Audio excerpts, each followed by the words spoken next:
नमस्कार दोस्तों, स्वागत है आपका आज के करंट अफेयर्स एमसीक्यू डिस्कशन में। तो चलिए स्टार्ट करते हैं आज का डिस्कशन। पहला क्वेश्चन है, राजस्व खुफिया निदेशालय किसके अधीन कार्य करता है? राजस्व खुफिया निदेशालय किसके अधीन कार्य करता है?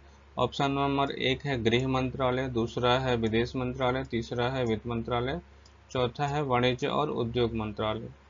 इसका इसका आंसर जो है वो वित्त मंत्रालय हो जाएगा।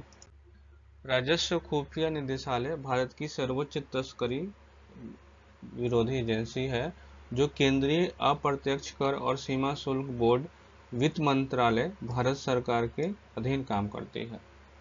यानी कि जो राजस्व खुफिया निदेशालय जो है वह भारत की एक सर्वोच्च तस्करी विरोधी एजेंसी है, जो कि ये जांच करती है।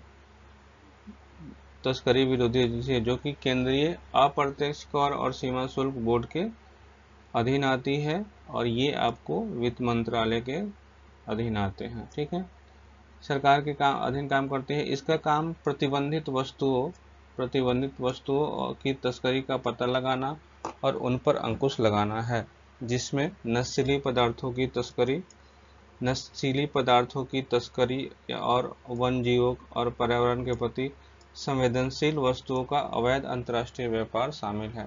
साथ ही अंतर्राष्ट्रीय व्यापार से संबंधित वाणिज्यिक धोखाधड़ी और सीमा शुल्क की चोरी का काम भी इनके द्वारा देखा जाता है। इसलिए विकल्प सी जो है वो सही आंसर है। अगला प्रश्न है, भूतापीय ऊर्जा को व्यापक रूप से अपनाने में भारत के सामने कौन सी जटिल चुनौतियां हैं? प्रश्न है कि भूतापीय ऊर्जा को व्यापक रूप से अपनाने में भारत के सामने कौन सी जटिल चुनौतियां हैं? पहला है भूतापीय संसाधनों की कमी, दूसरा है अपर्याप्त और सौर विकिरण, तीसरा है उच्च अग्रिम लागत और सीमित तकनीकी विशेषज्ञता, चौथा है पारंपरिक ऊर्जा स्रोत की अधिक आपूर्ति। भूतापीय संसाधनों की कमी, तो ये तो नहीं हो जाएगा। अपर्याप्त और सौर विकिरण, तो भारत में तो पर्याप्त सौर विकिरण है। उच्च अग्रिम लागत और सीमित तकनीकी विशेषज्ञता, तो ये हो जाएगा, क्योंकि भारत में तकनीकी योग्यता की कमी है और कॉस्ट इफिशियंसी नहीं है। ठीक है, पारंपरिक ऊर्जा स्रोत की अधिक आपूर्ति, ये नहीं हो जाएगा। इसकी व्याख्या देखते हैं। तो भारत में भूतापीय ऊर्जा को व्यापक रूप से अपनाना उच्च प्रारंभिक लागत और सीमित तकनीकी विशेषज्ञता के कारण चुनौती का सामना कर रहा है। भूतापीय परियोजनाओं के लिए कुओं की ड्रिलिंग, बुनियादी ढांचा स्थापित करने के लिए पर्याप्त प्रारंभिक निवेश की आवश्यकता होती है, जो निषेधात्मक रूप से महंगा हो सकता है। इसके अतिरिक्त भूतापीय अन्वेषण और विकास में अनुभव रखने वाले पेशेवरों की भारत में कमी है, जो इस तरह की परियोजनाओं के कार्यान्वयन को और जटिल बनाता है। ये कारक संयुक्त रूप से देश में भूतापीय ऊर्जा के विस्तार में एक महत्वपूर्ण भूमिका उत्पन्न करते हैं। भले ही यह एक अक्षय ऊर्जा स्रोत के रूप में इसके संभावित लाभों के बावजूद हो। इसके लिए विकल्प सी जो है वो सही आंसर है। अगला प्रश्न है कि किस संगठन ने भारत की पहली भूतापीय क्षेत्र विकास परियोजना स्थापित की है और यह कहाँ स्थापित हुई है? तो किस संगठन का नाम पूछा जा रहा है। भारत की पहली भूताप क्षेत्र विकास परियोजना स्थापित की है और कहाँ स्थापित की है? तो ये जो है आपको लद्दाख में किया गया है, और ये ओएनजीसी के द्वारा किया गया है।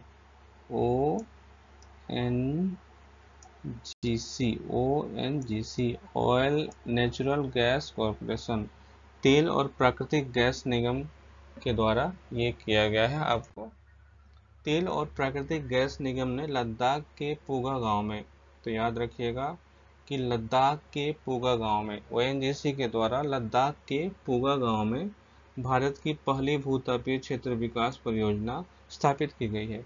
कहाँ की गई है? तो पूगा गांव में। तो लद्दाख के पूगा गांव में किसने किया है? ओएनजीसी ने किया है। यह अग्रणी परियोजना भारत के भूतापीय क्षेत्र में ऊर्जा का एक महत्वपूर्ण मील का पत्थर साबित होगा। ओएनजीसी भारत की सबसे बड़ी तेल और गैस अन्वेषण उत्पादन कंपनी होने के नाते भूतापीय ऊर्जा में उद्यम करने के लिए ड्रिलिंग और संसाधन निष्कर्षण में अपनी विशेषज्ञता का लाभ उठा रही है। इस परियोजना के लिए लद्दाख का चयन रणनीतिक है क्योंकि इस क्षेत्र में अपनी भूवैज्ञानिक विशेषताओं के कारण महत्वपूर्ण भूतापीय क्षमता है। यह पहल न केवल भारत की अपने अक्षय ऊर्जा पोर्टफोलियो में विविधता लाने की प्रतिबद्धता को दर्शाता है, बल्कि दूर दराज और चुनौतीपूर्ण इलाकों में भूतापीय ऊर्जा की क्षमता को भी दर्शाता है। इसलिए कथन सी जो है वो सही आंसर है। अगला प्रश्न है, निम्नलिखित भूतापीय स्थलों और उनके स्थान पर विचार कीजिए। पूगा भूतापीय क्षेत्र गुजरात पहला ऑप्शन है, दूसरा है मणिकरण हिमाचल प्रदेश, तीसरा है तत्तापानी लद्दाख। उपयुक्त युग्मों में से कितने युग्म सही सुमेलित हैं? तो केवल एक है। मणिकरण जो है वो हिमाचल प्रदेश में है, तो तुगा भूतापीय क्षेत्र गुजरात में नहीं है, ये गलत हो जाएगा। तत्तापानी लद्दाख क्षेत्र जो है वो तत्तापानी लद्दाख में नहीं है, ये गलत हो जाएगा।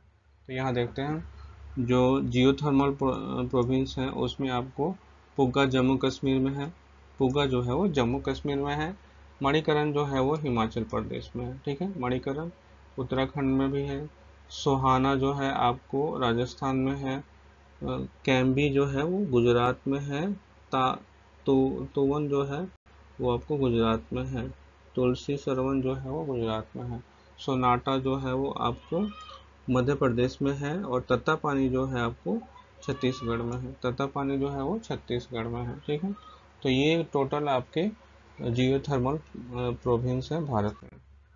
अगला क्वेश्चन है कि मिथाइलोक्यूमिस ओराइजे की कौन सी अनूठी विशेषता इसे पर्यावरणीय अनुप्रयोगों के लिए विशेष रूप से दिलचस्प बनाती है? पहला है मीथेन को कार्बन डाइऑक्साइड और पानी में अक्सरित करने की इसकी दक्षता। दूसरा ऑप्शन है मीथेन को कार्बन डाइऑक्साइड और पानी में अक्सरित करने की इसकी दक्षता। पहला ऑप्शन है 37.5 डिग्री सेल्सियस से अधिक तापमान में बढ़ने की इसकी क्षमता। तीसरा ऑप्शन है इसका छोटा आकार और गोलाकृत आकृति। चौथा ऑप्शन है चावल के पौधे की वृद्धि को बढ़ाने में इसकी दक्षता। तो चलते हैं, इसका आंसर जो हो जाएगा वो बी हो जाएगा कि मीथेन को कार्बन डाइऑक्साइड यानी कि CO2 और पानी में अक्सरित करने में इसकी दक्षता। तो मिथाइलोक्यूमिस ओराइजे अन्य मीथेनोट्रोफ की तरह मीथेन को कार्बन डाइऑक्साइड और पानी में ऑक्सीकृत करने में कुशल है। मेथिलोक्यूमिस ओराइजे अन्य मीथेनोट्रोफ की तरह मीथेन को कार्बन डाइऑक्साइड और पानी में अक्सरित करने में कुशल है। यह विशेषज्ञता पर्यावरणीय अनुप्रयोगों के लिए विशेष रूप से दिलचस्प है क्योंकि मीथेन एक शक्तिशाली ग्रीन हाउस गैस है। मीथेन क्या है? तो एक शक्तिशाली ग्रीन हाउस गैस है। मीथेन को कम हानिकारक पदार्थों में परिवर्तित करके ये बैक्टीरिया जलवायु परिवर्तन को कम करने में महत्वपूर्ण भूमिका निभाते हैं। मीथेन के स्तर को कम करने की उनकी प्राकृतिक क्षमता उन्हें उच्च मीथेन उत्सर्जन वाले क्षेत्रों जैसे लैंडफिल, चावल के खेत, प्राकृतिक आर्द्र भूमि में संभावित बायोरेमेडिएशन प्रणतियों के लिए मूल्यवान बनाती है। तो ये थी आज की डिस्कशन। मिलते हैं अगले डिस्कशन में, तब तक के लिए धन्यवाद।